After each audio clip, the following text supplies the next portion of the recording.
Us here today on Crosstalk. Ladies and gentlemen, an incremental, systematic approach has been underway in the educational system for many years, and its fruit is abounding.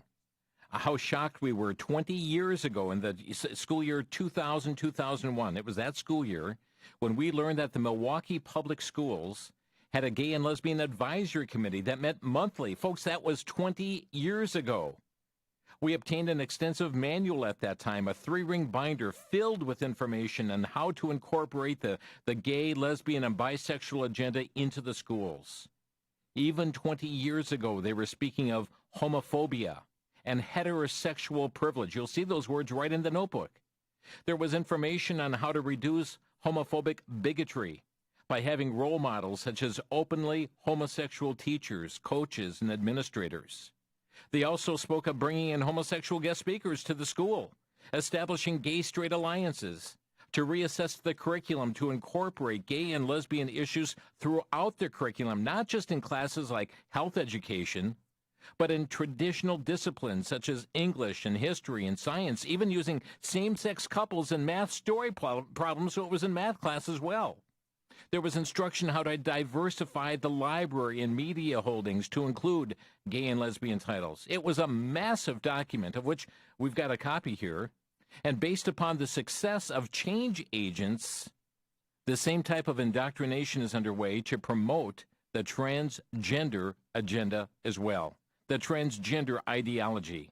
Our guest today calls it the transing of public schools.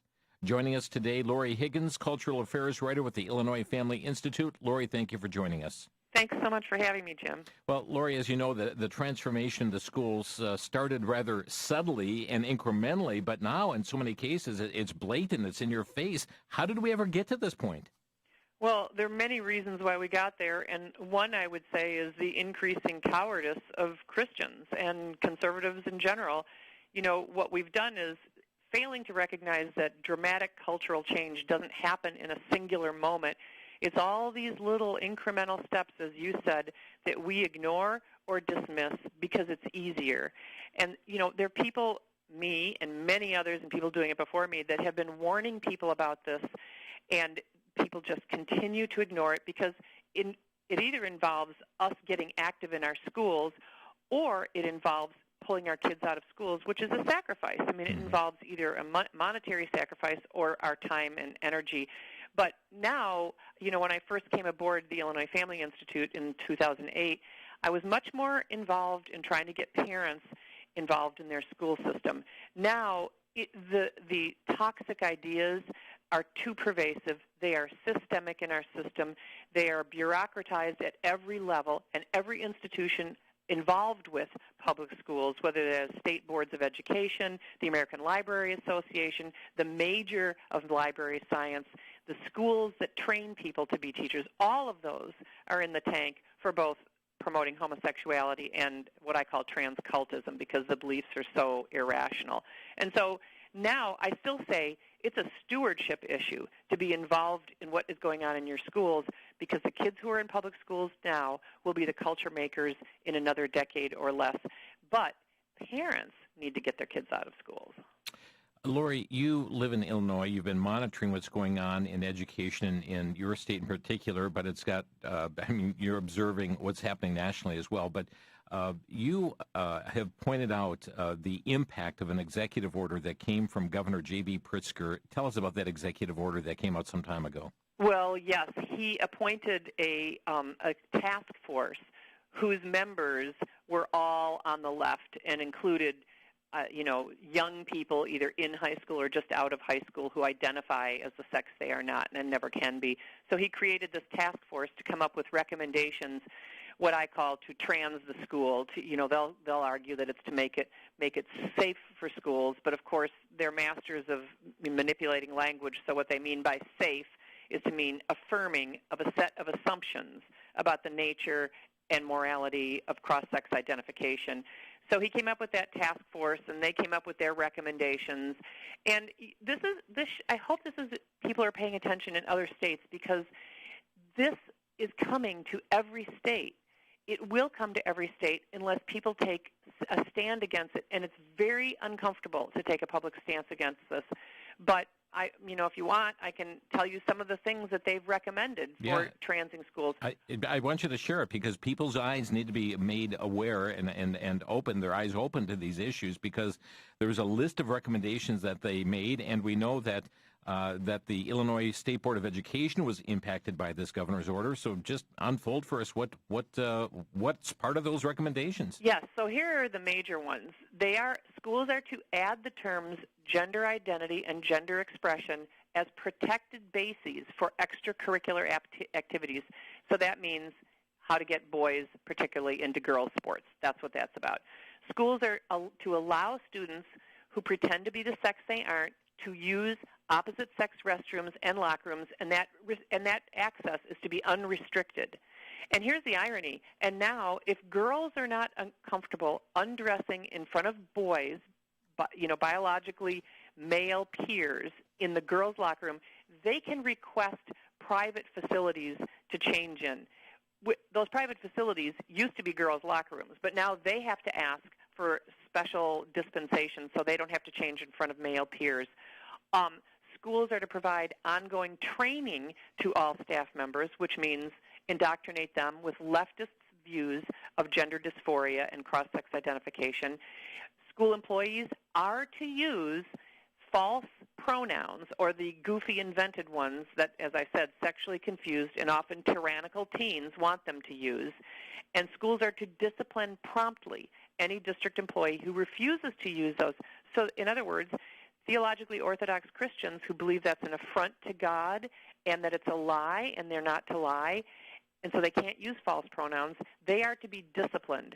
Schools are also to hire gender support coordinators, and they're supposed to, if there is a student who identifies as the opposite sex and their parents are not supportive, schools are to find a way to make them safe at school.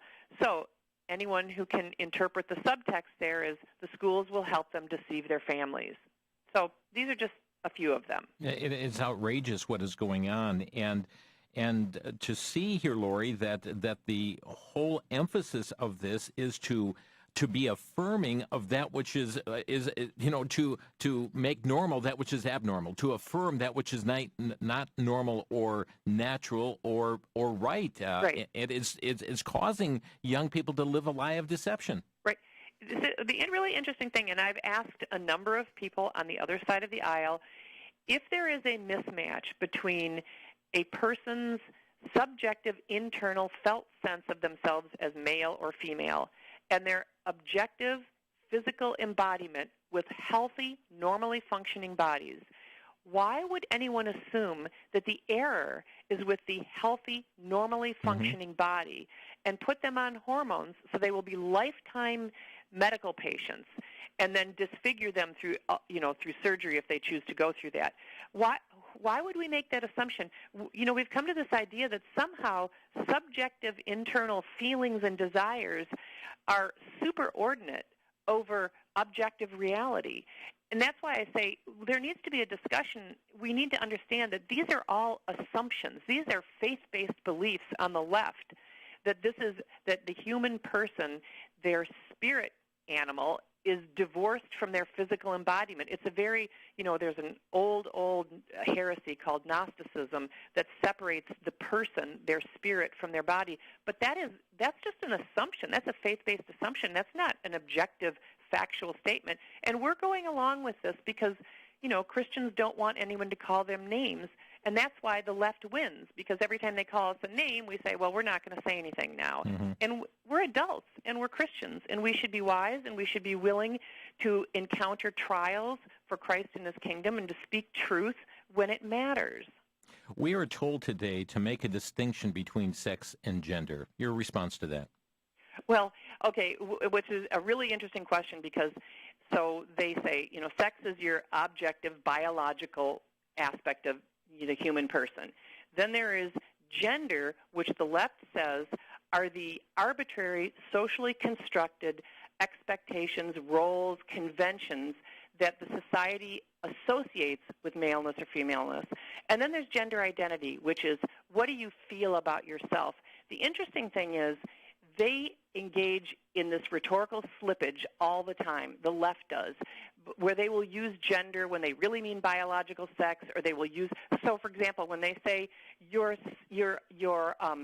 gender is assigned at birth, well, it's an utterly nonsensical statement because no OBGYN assigns. So remember what they say gender is: socially constructed, arbitrary conventions associated with maleness or female. No obstetrician assigns you socially constructed expectations. They identify your biological sex, but this is what the left does all the time to confuse people. They also introduce intersex conditions and try to make this, make it sound like the trans cult are actually intersex. Those are two completely different phenomenon, but they are always trying to use language to confuse people. We have individuals today who are identifying as dogs. They identify as a cat. I mean, and some of the antics that they will go through, the barking, the meowing, the sitting in the sun, just any number of characteristics. And in society we say, well, boy, that person needs psychological help. Why is it that we will say that about those who want to identify as an animal, but when you have somebody who's a biological male trying to identify as a female, saying, that's just normal. I mean, that's who they are. Well, that's a really interesting question because the left, that's another thing they do all the time is they will, when you bring up an analogy that makes their ideology, sort of points to the incoherence of their ideology or points to not the slippery slope that is coming, then they just dismiss it by saying, oh, that's different or that's ridiculous. They did it also when people would say, when we were opposing the legal redefinition of marriage, and you'd say, well, the next thing to come, of course, is the legalization of plural unions, and they would say, that's just different. Here's a really close analogy, probably the closest analogy. There's a condition called body integrity identity disorder, where people feel a mismatch between their subjective internal sense of themselves usually as amputees. Sometimes it's paraplegic, sometimes it's blindness as a blind person, but the usual one is they identify as an amputee. Sometimes this desire emerges at a very young age. Sometimes they engage in self-harm in order to force emergency rooms or physicians to finish the job of removing that limb that they want gone. And what we say is, no, you cannot have a limb removed. The medical profession will not do that, even if it makes you feel relieved. Nor do we say we're going to allow you to use, parking spots for people who have disabilities. So why do we treat it so differently? Because but the left will dismiss that analogy. Yeah. Okay. Let's come back with that issue. Lori Higgins with us here today from the Illinois Family Institute. We're talking about the transing of the public schools, and we're looking case in point in Illinois. But folks, it is not limited there by any means. We'll be back with more discussion in 1 minute here on Crosstalk.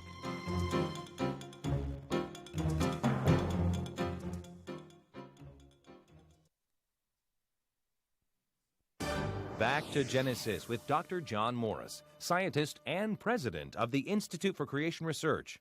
Dr. Morris, is it true that the Archaeopteryx was the transition between reptiles and birds? Chris, it's very popular to say these days that dinosaurs evolved into birds, but this doesn't square with the evidence. Evolutionists claim the ancestor of the birds is Archaeopteryx, a fossil with some features of dinosaurs and some of birds. Now, even though I would question their claim about Archaeopteryx, it's still dated at 30 million years older than the dinosaur. Obviously, the dinosaurs were not its ancestor. Even most evolutionists have given up on Archaeopteryx. It looks like they were separate right from the start. Of course, that's what the Bible says. Back in Genesis, we read that birds were created on day 5 of Creation Week and land animals like dinosaurs on day 6. Evolution has it backwards. To learn more about creation, get our free DVD called That's a Fact. Call us at 800-628-7640 and mention the promo code FACT.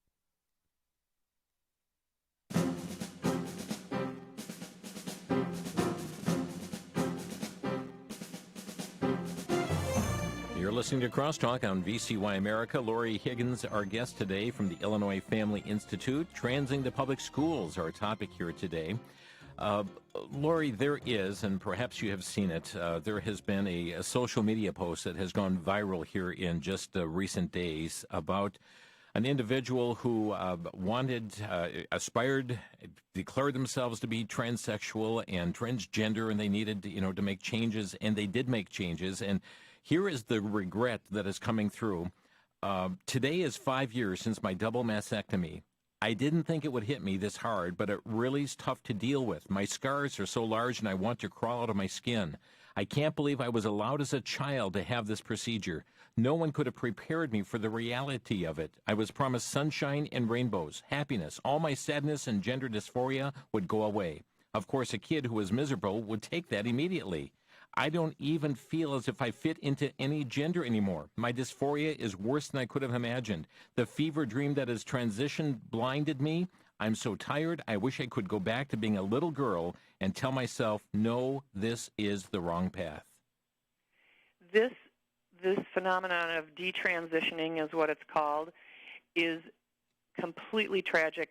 I've been reading these stories for some years now, and there's a subreddit where you can go and read these stories, because now that we've been affirming this everywhere, we are seeing both in the United States and in the UK, something like on the order of a 4,000% increase in adolescent girls suddenly identifying as the sex they are not. Either it usually is male, sometimes it's non-binary or something. Historically, gender dysphoria exists. It's a real phenomenon. It's a problem. Historically, it's affected, a very small percentage of the population, primarily boys. It starts about the ages between 3 and 5. But now suddenly with social media, and it's called late onset or rapid onset gender dysphoria, this gigantic increase in the number of adolescent girls, and they can have double mastectomies in some states as young as 13. Right. And they're doing this, and by the way, when you start taking testosterone or estrogen for boys, the voice changes never return. So if your voice has been lowered or raised, it will never return to its normal place. And there's many girls who are saying exactly what this young woman said, which is that now I don't feel I fit anywhere, because there's girls who have terrible scarring on if they've tried to recreate what they call neo-penises, which are never functional. They take big swaths of skin off their thighs or their forearm. They had double mastectomies with these grotesque scars, and then they have these permanent voice changes. Girls with beautiful long hair, thick hair, now are permanently bald, and this is what we're doing. And then you have conservatives who won't say anything because they don't want someone mad at them. Meanwhile, they will allow this to happen to other people's children. Yeah. I find it very interesting as to what's going on here, because even according to President Biden's speech last week, Lori, he's speaking of this American Families Plan and wanting to give all Americans an extra 4 more years of free public education in addition to the universal schooling for K through 12. I mean, we're talking about universal pre-K for 3-year-olds and 4-year-olds, and then 2 years of tuition-free community college education. I mean, 4 extra years for the indoctrination. It is for indoctrination. When I came, one of the first articles, at least in the first year that I came aboard, which was 2008, I wrote an article critical of an article I'd read about how to make preschools trans-friendly. That was in 2008, and it got no notice. People ignored me, because that's what we do. We ignore people until it directly impacts us. And I want to mention, you talked about this girl's tragic story, the detransitioner. People also don't hear about what this does to families, and I'm in groups, private Facebook groups on this issue, and I can tell you their families are torn apart. Siblings are torn apart by this. Parents, grandparents, they lose track. Their children go off because they're taught by the trans cult. If your family does not affirm this, you cut them off completely, and they run away, and they're never heard from again. They can go to Planned Parenthood at 18 and start taking hormones after a visit or 2. I mean, this whole thing. This is going to be viewed as a medical scam. And the beginnings of it are now emerging because young women are coming out and talking about this. But I say every school that has been part of facilitating this medical travesty, every school leader should be held accountable for their participation in this. Lori, there's another aspect that we need to alert parents to as well, and that is a story I just saw on WND.com about a situation going on in Missouri where they're telling teachers to give a fake curriculum to parents and keep the real one hidden. Now, this is dealing with critical race theory issues in particular, and I know there's a connection. We're going to have you discuss this connection here with critical race theory and this matter. But if they're willing to do it with matters like critical race theory, what would cause anyone to think that they would also do it on LGBT issues? Well, they've been doing it for years. I mean, what goes on in the classroom, parents think that, they know what their students are being exposed to because they might see a textbook or something, but they don't understand that, number one, teachers can bring in all sorts of resources that have not been run by a department chair or a curriculum review committee, their school board. They just read a New York Times article on Sunday, and they bring it into class. And teachers, and I can say this from experience, I worked for a decade in a public school on Chicago's North Shore before I came to Illinois Family Institute, and I can tell you that many teachers, particularly activists, do not want parents to be advocates for their children if they're conservative parents. They want absolute autonomy in what is presented, and they have no problem with concealing material from parents. And in fact, I think it's in Wisconsin, isn't it, where they have said, maybe it was a Madison district, where Yes. they are going to conceal, they're going to allow students to socially transition at school and conceal it from their parents. Yes. That's going on all over. If they're going to do that, they're going to do it with curricula. Yeah, in addition, you've got young children whose teachers are transitioning in the classroom as well, and such is the case happening in Madison, Wisconsin is another illustration of that, but it's happening in school districts, or you'll have students go into class and one of their best friends who was supposedly a boy one day is a girl the next, or vice versa. I mean, identifying as that, as you say, which they are not. Right. And yet we're told that they must accept that, and this is who they are, and people are just different. It's just a difference between them. Well, and what they're doing is they're using, and I would say grotesquely misusing the idea of compassion and love to say, if you really love someone, if you really want them to feel good, then you will affirm what they think about themselves, what they desire for themselves. But they don't apply that consistently. Is the left really saying that anything that a person deeply desires should be affirmed by everyone? Because, that's a whole can of worms if you're going to say that, and they certainly don't feel that way about theologically orthodox Christians. And by the way, the transitioning of school employees has been going on way longer. It went on in a middle school in the suburbs of Chicago. It's probably been at least 15 years ago when it was a principal, I think it was the principal of a school in a middle school. That's how long ago it happened. And they don't tell kids they're now identifying as the opposite sex. They will say, this person is now a man. That's just a bald-faced lie, unless you've redefined man, which they have. Bring up the connection. Discuss the connection with critical race theory.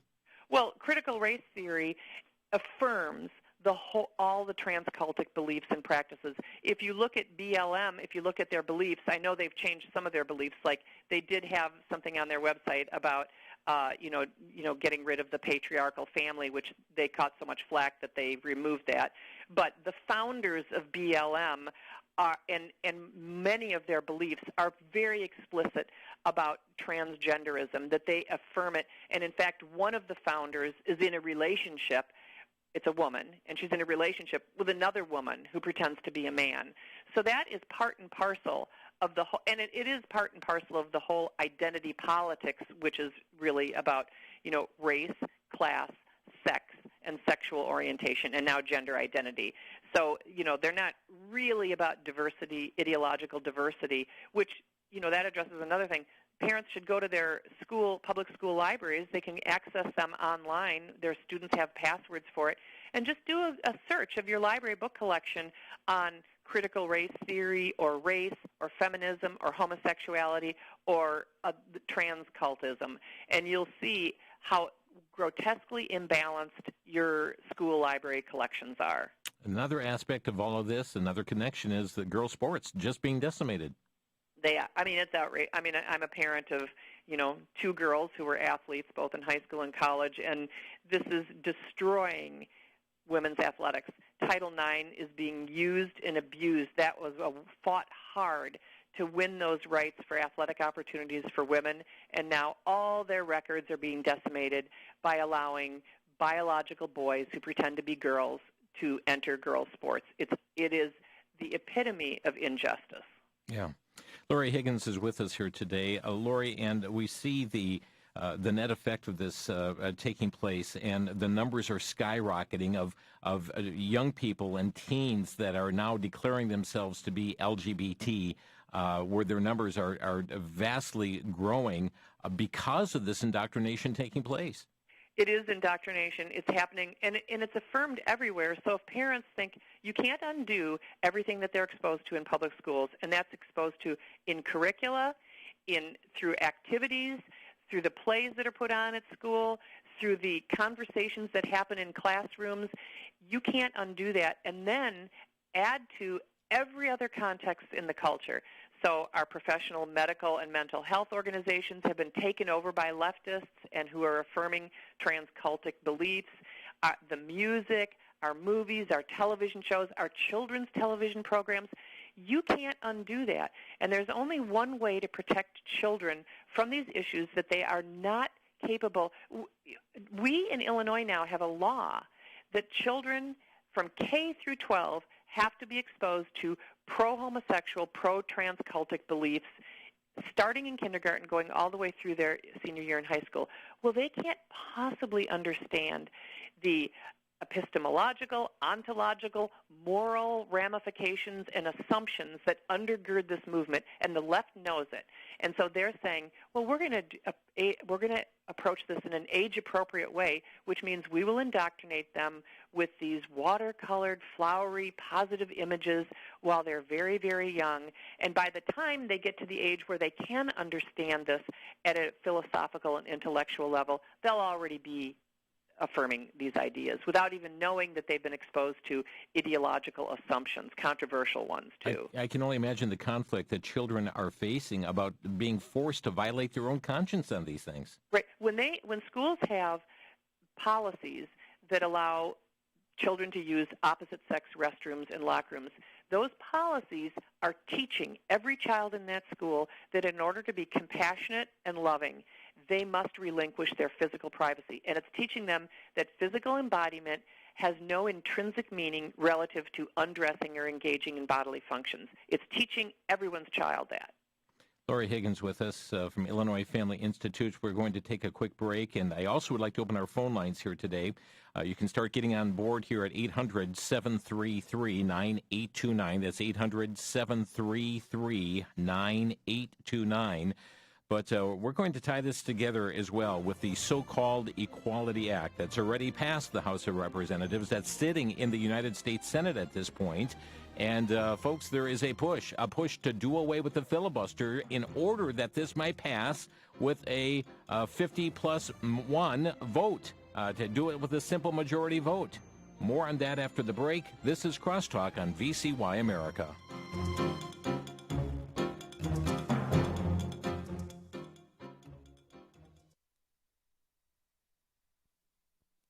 James 4:14 poses this thought: For what is your life? It is even a vapor that appeareth for a little time and then vanisheth away. Have you ever stopped to consider where you will spend eternity? You may say, but I'm a good person. I care for my family. I feed the poor. I stand up for life and traditional values. While all of these things are good, they fall far short of God's standard. Every one of us has a sin issue that must be dealt with. Our sin separates us from God, and each of us deserves to be eternally removed from God in everlasting punishment. But out of God's great love, He sent His Son, Jesus Christ, to bear our sins, shed His blood, die on the cross, and rise again. He is the only way of salvation, and it's imperative for you to place your trust in Him. If you're wrestling with this issue, we'd like to send you a complimentary leaflet, Where Will You Spend Eternity? To receive a copy, just ask for it when you call us at 1-800-729-9829. 800-729-9829.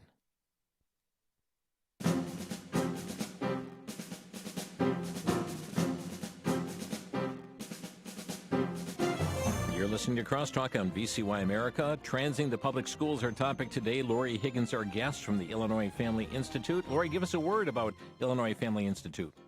Well, the Illinois Family Institute is a public policy organization. We have a sister organization, which is a 501c4, and then we are a 501c3. And we try to equip people to understand what's going on in our legislatures across the country and help people become equipped to address all these problems. And you've got a website. You've got a ton of material on there for our listeners. Yes, IllinoisFamily.org. You can go to, and you can, search by topic. My particular writing is particularly on the homosexual and transgender agendas. IllinoisFamily.org is a website. And Lori, let's just bring in the Equality Act because it is so much tied to the very issues we're talking about here. Yes, the Equality Act is a federal law being proposed, and it would add gender identity and gender expression to our federal anti-discrimination laws, which, that sounds good. We're all about equality, but it's, we don't want mistreatment of anyone. But one of the primary issues that we never talk about anymore is the left is making headway on laws like this and policies by saying that homosexuality is analogous to race, and that's how they've made this argument. But they don't ever say in what way is this biological, immutable, 100% heritable condition of skin color analogous to volitional homosexual acts and subjective desires. There is no analogy. And if we say, well, are we going to have every condition that's constituted by subjective desire and volitional sexual acts protected, then we've opened a can of worms, as I mentioned before. And that's what the Equality Act will, in essence, do. And it specifically says if there's a conflict between what they call the rights of homosexuals and people of faith, their religious rights, the religious rights are subordinate to the sexual rights of homosexuals and trans-identifying people. Keep in mind there are not former Caucasians, former black-skinned individuals. There are not former individuals, based upon one's skin color, but there are former homosexuals, and there are people who leave this lifestyle choice, Lori, and it is not an immutable characteristic such as skin color is. Right. It's not. Everyone knows. I mean, even if people have been reading deeply in the leftist homosexual scholarship, they will find, going back decades, that they say sexual orientation is fluid. It is not fixed. That's from the left. But that never got into the mainstream press. And even if people's subjective desire, attraction for someone else doesn't dissipate, what they choose to do with that is volitional. They can choose not. So what we're really talking about is we're not talking about hatred of persons. Mm-hmm. We're talking about moral propositions. What constitutes moral behavior? Some people say cross-dressing is fine moral behavior. Other people say it's not. And so you should not be going into schools, public schools, funded by taxpayers, and telling everyone's child that cross-dressing is a moral act. And that this is a reality, that if you feel you're male, you actually are male. That's a bald-faced lie. It flies in the face of science. And, in fact, science has been corrupted by this. And there's people who are writing now, scientists writing and saying, among ourselves, we, of course, recognize that the human species is sexually dimorphic, but we can't even say it publicly in our field or we risk professional harm. Wow. I have a son-in-law who's a research scientist, and they are doing research that it depends on knowing males from females. They're researching diseases that affect only females. So science is not on board the trans cult. Let's go to Jerry from Middle Village, Wisconsin. You're on the air. Yes, with the cross-gender sports, a while back, maybe about 8 to 10 months ago, there was a boxing match. It was a real woman against a cross-gender. This cross-gender guy I mean, he beat the blazes out of that young lady. Mm-hmm. She had a brain concussion and she had broken ribs, and later on she died. And I was wondering why people never mentioned that. You heard it one time and that was it. But something like that has to be mentioned because a young lady was killed in a boxing ring for that. You never hear people talk about this. I think that should be known for that. Thank you, Jerry. And this whole aspect, and it goes into many different sports. I mean, I've heard of girls having their skulls broken, fractured as a result of being hit by a male who's identifying as a female. Right. In contact sports, it's dangerous. And so some sports, it's not going to be dangerous because it's cycling or track. But certainly unfair. It is completely unfair. And to think you have young girls now, you start training in middle school, sometimes younger than that, swimming and tennis, and then to suddenly, like the girls in, I think it was in Connecticut, who've been suing with the help of the Alliance Defending Freedom. Right. And they were stripped of, participation in really prestigious sort of high school competitions and possibly scholarships and things like that. I mean, this is completely unjust. We've got Hope calling from Albuquerque, New Mexico. You're on the air, Hope. Hi. I just had a comment that they're indoctrinating our kids much earlier than public schools, much earlier than kindergarten. I worked at a daycare for 7 years, and it's a pretty big mainstream daycare, and they were teaching homosexuality and transgenderism even from 2, 3, 4, 5 years old, and even younger than that, because they would put posters or pictures. When we were learning about families, for instance, they would put pictures of a gay couple or a lesbian couple, and so just like she was saying how maybe the curriculum wouldn't say it, the teachers still, they would still find their way to indoctrinate the kids in more subtle ways. So I would just urge parents just to be careful about even which daycare they send their kids to. Thank you, Hope. And it kind of goes back to just shame. They're kind of using shame to just shame people into, or these children into this indoctrination stuff, whether it's with racism or with how she was saying compassion. If you use shame, then you'll kind of get these kids too. Thank you, Hope. Appreciate you raising that. Lori, your response. Well, I mean, it's exactly what I said. They've been planning on how to do this for years and years, and we are allowing our children to be exposed to this, and it's very, very dangerous because young children don't want to be mean. And what the left is doing is playing on that to say, you're not compassionate, you're not loving, you're making little Bobby feel bad. Well, sometimes that's unavoidable because we know that as parents. We don't say as parents, we don't want to say anything negative to our child if they're going to feel bad about it. We say, no, we have to teach them. We have to train them up in the way they should go, which involves discipline, which involves sometimes hard information that they don't want to hear, that you can't just indulge in any behavior you want, that not all feelings we have point us in the direction of truth. And we are allowing our children from very young ages to be indoctrinated with this. I mean, Christians really have to get, and I would also say Christians who are working in public schools are capitulating to this too. We're told that we're going to be mocked and hated, and we should take up our cross daily. And Christians are saying, I'm not going to do that if I might suffer. I'm only going to act right if I'm guaranteed it's cost-free. That is not the Christian walk. Thank you, Hope, for the call. We've got Terry next. Hi, Terry. You're on the air. Yes, a dual question, both starting with conception, when egg and sperm unite.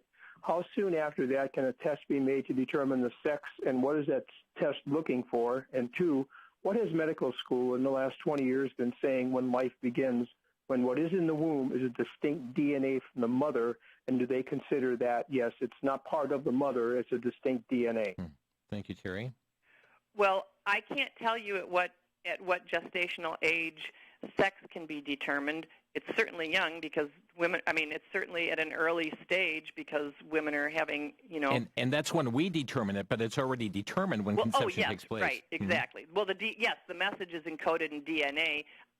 I thought he was asking At what time can we test that and find that out, which is still quite young, becoming gestationally early, because people have, what they call gender reveal parties, because gender used to mean sex, but now it doesn't mean that. So yes, and medical schools actually now, on the trans issue, they're starting to teach medical students things like not all people who menstruate are women, and the whole transcultic belief system. They're teaching that to medical students, which is absurd, because they've had problems. There was a woman, I believe she died, but she was identifying as a man, and so she came up to an emergency room. They thought it was a man. She presented as a man, and then she died. They didn't realize that the problem that she had come in for was pregnancy. Right. She was delivering a baby, and they didn't realize that. And so there's a whole host of other problems, in addition to the fact that the use of the cross-sex hormones long-term for gender dysphoria is a risky proposition, and it's untested. Jason is calling from Dodgeville. Hi, Jason. You're on the air. Hey, I'd like to thank you, too, as usual, for your candor. I would also like, I think I've mentioned before that I bought a 1950 dictionary just because I know they change the words, the meanings of words, or they think they do. And, according to that, of course, sex and gender are, interchangeable. And we all know about the XX and XY thing. So I think there are, of course, only two genders and 70 or 90 social constructs, as they call them. Yeah. And I wonder about any parents that may have removed, like, gender-defining or identifying body parts at birth because, it's just a question, because if they know, or if they think their child is misgendered somehow, how come they're not doing that? Yeah. Well, what they would say is they're not the ones, the parents are not the ones to assign gender. They have to wait for that to emerge, and then their child will tell them what their gender is, or more specifically what their gender identity is. So they wouldn't be doing that, although there have been some troubling cases of multiple of lesbians who are raising, they're sons, but they're raising them as daughters, and there's some concern about whether these women are either, leading their children into this identification, because there's a lot of parents who are getting a lot of notoriety for raising cross-sex identifying children. So that's a troubling proposition right there. Yeah, it is. Thank you. And it's also troubling to me that parents would take their preschoolers to a drag queen story hour at their library. Right. And that's some fairly well-known, their children who identify, two particular boys who identify as girls. And both of them openly admitted that they were first introduced to this by watching RuPaul's drag show, and then their parents were taking them to live drag shows. And so, ideas have consequences. Images affect people. Teachers know that. Activists and teachers believe that words and images can shape children. That's why our agents of change are doing this. And they know it's easier to change the mind or shape the mind of a 16-year-old than a 26-year-old, and easier still to do it with a 6-year-old. And that's what they're trying to do. Lori Higgins, our guest. We'll be back in a minute here on Crosstalk. But, folks, it's invaded the church as well, as even just recently it was reported that the first drag queen certified as a candidate for the United Methodist Ministry was speaking in a new way to new people. Yes, dressing in drag and becoming the first certified preacher, pastor to do so. Unbelievable. We'll be right back. For the Worldview Report, I'm Brandon House. Our website's worldviewreport.com. My friend Alex Newman recently interviewed Dr. Peter McCullough, and we played the audio clips on radio and TV. This medical doctor is warning that the vaccine everyone's taking is for the original virus, not the other 14 strains now running around the world. He also advised that normally when a vaccine has the deaths connected to it that COVID has, It's pulled. In fact, we are now, as a broadcast date here today, at over 3,500 deaths, and that's on the extremely underreported side.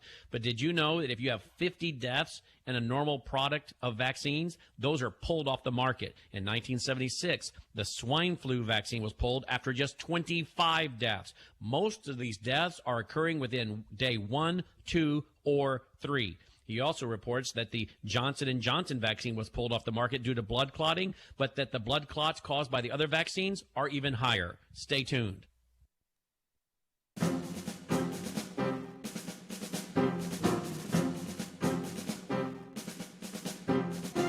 Lori Higgins, our guest here today on Crosstalk. The website, IllinoisFamily.org. IllinoisFamily.org. We're going right back to the phone lines. Lincoln is calling from Richmond, Kentucky. You're on the air, Lincoln.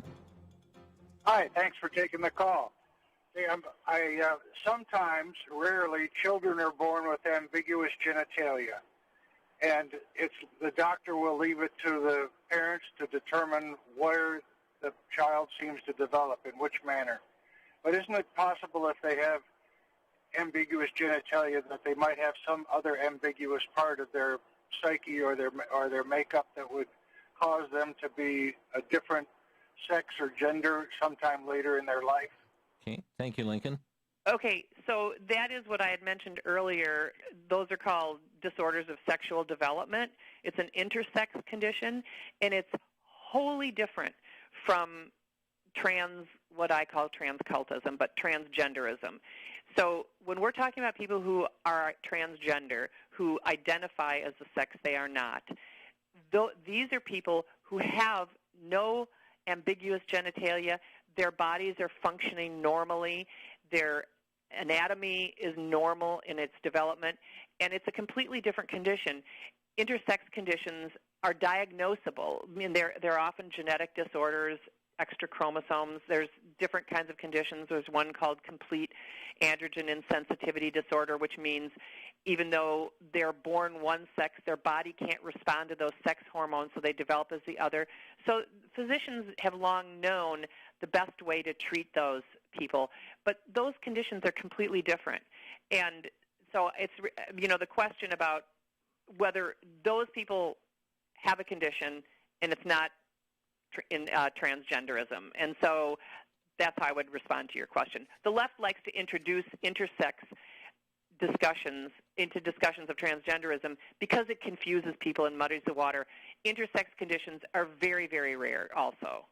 Thank you for the call. We're going to move to Rochester, Minnesota. Angela's been holding. Go ahead. You're on the air. Thank you so much for taking my call. I really appreciate your radio segment on this very important topic. I'm actually an obstetrician gynecologist. I would just like to reiterate, and I fully support and am appreciative of the fact of the distinction between what is being pushed as transgender with the so-called transgender with differences of sex development, and I appreciate the distinction. Am I still there? Yeah, you are. Go ahead. Okay, sorry. And so, yes, so individuals who are born with variations of sex development are in the past had been called intersex. What the trans cult has decided to do is completely conflate this. These are differences in sex development that exist within female and male, and it's very hurtful to individuals who have these conditions, who are male or female. They just have differences in sex development, being told that they are some sort of a third gender, which is absolutely false, but this is what you'll hear from the trans ideologists. And the actual medical condition has been co-opted by an ideology to push an agenda, which is extremely hurtful to many individuals. And I also have to say that this medical transing of adolescents and children is deeply rooted in homophobia and also misogyny. If you look around the world, one of the biggest countries to trans, quote-unquote, individuals is actually Iran. So, because homosexuality is illegal there. So there's a lot of crossover between how transgender ideology has latched itself on to individuals who, traditionally had supported gay rights, and these movements have been completely co-opted by this identity that have, usurped women's rights, have usurped science. This is coming from, top levels of education as well. Yeah. And so I really appreciate your topic and your, getting the message out, because I think people have been in the dark about what's really been going on, and that's by design because it is so outrageous. And thank you. Yeah, and let me ask you, Doctor, are you feeling pressure in your profession on as far as this whole transgender movement? Actually, yes. That's actually how I came to realize what's really been going on. I used the word woman twice in a meeting. This just not even a year ago in a Zoom meeting for these national meetings. I said woman in relation to a pregnant woman. And I was gently corrected to use the word person instead. And if you look at the American College of OBGYN, many of their documents, they say now pregnant individual, pregnant person. If you look at many of the descriptors of female, it's now, cervix havers. A lot more of this is in other countries around the world, but it's coming to the United States. Wow. And actually there is a you can go, anybody can look at this. The American College of OBGYN, ACOG.org, they have a proprietary portion of their website and a non-proprietary, which means you can go up and look at a lot of these documents. And there's one called the Committee Opinion 823 actually says in there that trans feminine individuals, i.e. biological males, are within the purview of OBGYN care. And I can tell you right now that there are research studies that have been going on across the world, including in this country, in the last 2 to 3 years, and up until 2021, about uterine transplants in biological males to affirm their gender identity. Right. It is an egregious assault on women. It is antithetical to life. It is the death cult. Yeah. And I have no problem in saying it. Wow. Angela, thank you for calling in. I wish we had more time, but thank you for the input that you had. Yeah, thank you for your important work. Mm-hmm. I really appreciate it. Bye-bye now. Lori, your response. Oh, gosh, that was amazing. And if she's still listening, thank you, Angela. I want to say, because we probably don't have much time, I just want to say one thing that she brought to my mind. Well, two things. Number one, midwives are being taught that same linguistic stuff on how to refer to their patients to avoid the term women. But also, I've done 2 articles on the American Academy of Pediatrics because it's touted in the press all the time that they affirm this pro-trans protocol. So I started doing research and found out that actually in the, what it is now, 66,000 member American Academy of Pediatrics, it's a small committee of less than 24 people who created this trans-affirming protocol, and then another 12 members on another board that voted for it, and then it was sent out to the press. There's no minority report filed. It is not sent out to all the 66,000 members to vote on. And so when people hear that the American Academy of Pediatrics supports this, know that all we know is about 50 people do. Wow, it's amazing. We've run out of time. Lori, stay on the line if you would, but thank you so much for joining us here today on the broadcast. Thank you. Folks, the website, IllinoisFamily.org, IllinoisFamily.org. Thanks for listening. You've been listening to Crosstalk via satellite and the internet from VCY America. Views expressed may or may not be those of this station. For a CD of today's program, send a donation of $6 or more to VCY Tape Ministry, 3434 West Kilbourne Avenue, Milwaukee, Wisconsin, 53208, or download by RSS or podcast from crosstalkamerica.com. And join us again for Crosstalk.